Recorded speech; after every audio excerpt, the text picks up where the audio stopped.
برو بکس حال دیفید یا نه؟ مجید اصغری اومده با یه دونه میستری بوکس یوهو آقا بسته دوممون اومد از چین. این لامصب میستری بوکس تخم مرغ شانسیه. فونو حل میکنی؟ میکروفون خریدم براتون صدای منو قشنگ بشنوید. این یکی رو باز نکردم گذاشتم با هم دیگه باز کنیم ببینید پولا رو ببینید چجوری الکی حیف و میل میکنه. این هم از همون خراب شده که اون یکی رو خریدم. این هم از همونجا متاسفانه خریدم که شاید یه چیز بهتر باشه ولی دیگه نمیخرم اینجا دیگه بگیرم. میخوام اینا چرت و پرت میشه. البته چیز باحالی بود اون میزو تکون نده. چقدر بسته بندیش کردن.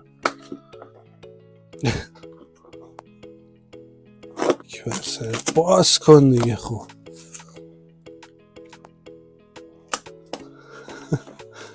دارم بازش میکنم. باز شد. امیدوارم چیز باحالی توش باشه. ببینم این دفعه چیه توش. یه دونه است.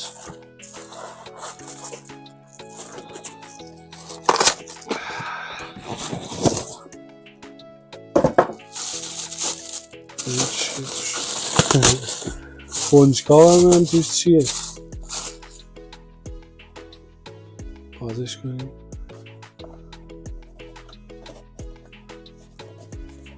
جی جعبه است چه توش جعبه فرستادم کنم اینوری باز میشه اینوری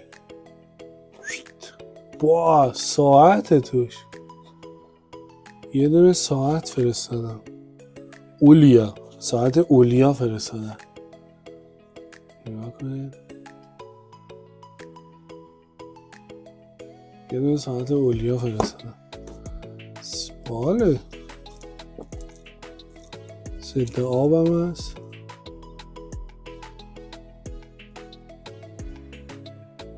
شنگه